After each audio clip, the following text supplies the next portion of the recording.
Rabies adalah salah satu penyakit yang paling berbahaya di dunia dengan tingkat kematian mencapai 99,99%. Begitu gejalanya muncul, tandanya ajal sudah mendekat.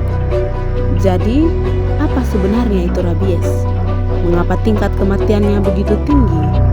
Dan apakah penyakit rabies bisa dicegah? Untuk menjawab semua pertanyaan tersebut, mari kita simak dalam video berikut ini. Rabies dikenal juga sebagai penyakit anjing gila. Rabies disebabkan oleh virus rabies, yakni Lissa virus rabies. Lissa virus rabies ini tergolong ke dalam sebuah spesies virus, yakni dalam filum Negarna viricota, tergolong juga ke dalam kelas Mongifilcetes, dan juga ordo Mononegara virales. Virus rabies sendiri tergolong ke dalam keluarga Rhabdoviridae dan juga genus Lissa virus. Virus ini dikelompokkan ke dalam grup 5 dalam sistem klasifikasi Baltimore, yang mana artinya bahwa virus ini merupakan virus RNA untai tunggal dengan sense negatif.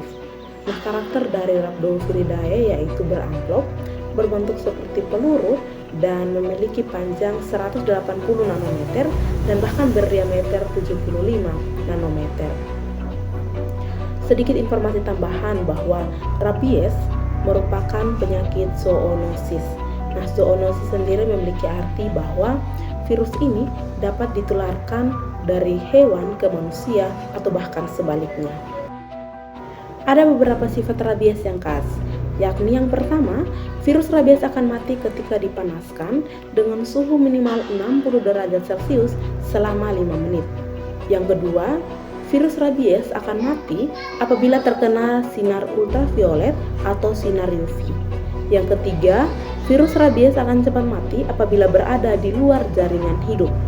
Yang keempat, virus rabies bisa hidup selama berbulan-bulan di suhu minus 4 derajat Celcius. Yang kelima, virus ini cepat mati apabila ia terpapar propiolakton, fenol, halidol aspirin, zat pelarut lemak seperti sabun, deterjen, eter, dan lain-lain.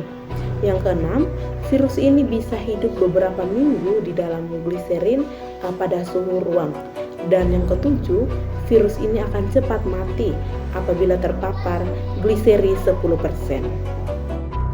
Hewan yang dapat menularkan penyakit rabies pada manusia diantaranya ada anjing, kucing, dan juga kera. Selain hewan tersebut, ada beberapa hewan liar lainnya yang juga dapat menularkan penyakit rabies, yaitu ada rubah, musang, kelelawar, dan juga ada beberapa tikus. Di Indonesia, hewan yang paling sering menularkan rabies pada manusia adalah anjing yang memiliki kisaran 98% dan sisanya adalah kucing dan juga kera dengan kisaran 2% saja. Nah, teman-teman, virus rabies juga terdapat pada air liur hewan yang sakit rabies dan biasanya ditularkan kepada manusia atau hewan lainnya melalui gigitan, cakaran, serta jilatan pada kulit yang terluka atau bahkan selaput lendir mata dan juga mulut. Tahapan fase gejala tertular rabies pada manusia terbagi menjadi 4 fase, yaitu fase pertama yakni fase inkubasi. Nah, teman-teman, masa inkubasi rabies atau waktu antara masuknya virus ke dalam tubuh hingga menimbulkan gejala bervariasi tergantung pada tempat gigitan. Nah, pada hewan masa inkubasi penyakit ini adalah sekitar 3-8 minggu. Sementara itu rabies pada manusia memiliki masa inkubasi yang umumnya 2-8 minggu. Namun terkadang bisa saja 10 hari sampai 2 tahun setelah mengalami gigitan. Nah, fase yang kedua yaitu fase prodromal. Fase ini berlangsung selama beberapa hari dan mirip dengan gejala penyakit flu. Gejalanya termaksud di dalamnya yakni demam, sakit kepala, kelelahan, kehilangan nafsu makan, dan juga ketidaknyamanan yang umum. Selama fase ini, seseorang mungkin juga mengalami gejala seperti gatal-gatal di area gigitan atau bahkan sensasi tidak nyaman seperti kesemutan di area gigitan. Yang ketiga yaitu fase neurologis.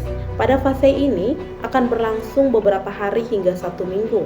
Fase ini akan memunculkan gejala neurologis di mana seseorang akan mengalami perubahan perilaku yang mencolok.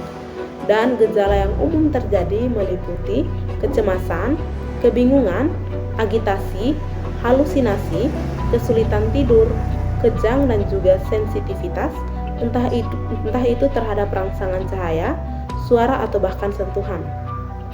Pada beberapa kasus orang yang terinfeksi rabies, mereka akan mengalami yang namanya agresif atau mengalami kecemasan yang tak terkendali serta adanya bermacam-macam fobia, semisalnya yaitu hidrofobia, aerofobia, dan juga fotofobia.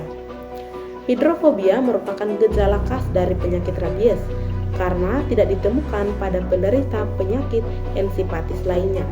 Dan gejala lainnya yaitu spasme otot, hiperlakrimasi, hipersalivasi, hiperhidrosis, dan dilatasi pupil. Dan yang keempat atau fase yang keempat yaitu fase koma dan kematian. Gejala rabies paralitik bahkan dapat menyebabkan pasien mengalami koma akibat rabies yang seringkali berujung pada kematian. Dan hanya dalam hitungan beberapa jam, kematian biasanya terjadi dari hari keempat hingga hari ketujuh setelah seseorang mengalami koma. Selanjutnya adalah tahapan gejala pada hewan. Nah, untuk tahapan gejala pada hewan terbagi atas 3 tahapan. Yang pertama yaitu tahapan prodromal. Tahapan ini merupakan tahapan awal dari gejala klinis yang berlangsung selama 2-3 hari. Tahapan ini terdapat perubahan perilaku pada hewan, di mana hewan sering tidak mengenal tuannya, bahkan menghindar dan mengacuhkan perintah tuannya. Hewan akan mudah terkejut dan juga cepat memberontak. Pupil dan bahkan refleks dari kornea hewan mulai menurun terhadap rangsangan. Yang kedua adalah tahapan eksitasi. Tahapan ini berlangsung selama 3 hingga 7 hari, di mana hewan akan mulai mengalami fotofobia, sehingga hewan akan bersembunyi di kolong tempat tidur, di bawah meja atau di bawah kursi. Perilaku hewan akan berkembang semakin sensitif, akan menyerang semua objek yang bergerak. Seringkali mulutnya itu berdarah akibat giginya yang tanggal atau akibat mengunyah benda keras yang entah itu tajam. Pada tahapan ini juga mulai terjadi paralisis otot laring ataupun faring yang menyebabkan perubahan suara menyalak pada hewan. Frekuensi napas pada hewan juga akan berubah cepat. Hewan pun akan menghasilkan air liur yang berbuih dan kadang disertai darah dan juga luka di gusi melalui mulutnya. Yang ketiga yaitu tahap paralisis. Pada tahap ini berlangsung sangat singkat sehingga gejalanya bahkan tidak diketahui. Nah, pada tahap ini akan terjadi keruntuhan otot pengunyah sehingga rahang tampak menggantung. Suaranya sering seperti tersedak akibat kelumpuhan otot tenggorokan. Bahkan terjadi paralisis kaki belakang sehingga saat berjalan kaki belakangnya itu akan diseret. Dikenali terdapat 2 tipe rabies pada hewan, yaitu tipe yang pertama tipe ganas. Nah, tipe ini apabila didominasi tahap eksitasi, di mana anjing akan terlihat beringas serta akan menyerang semua benda yang bergerak.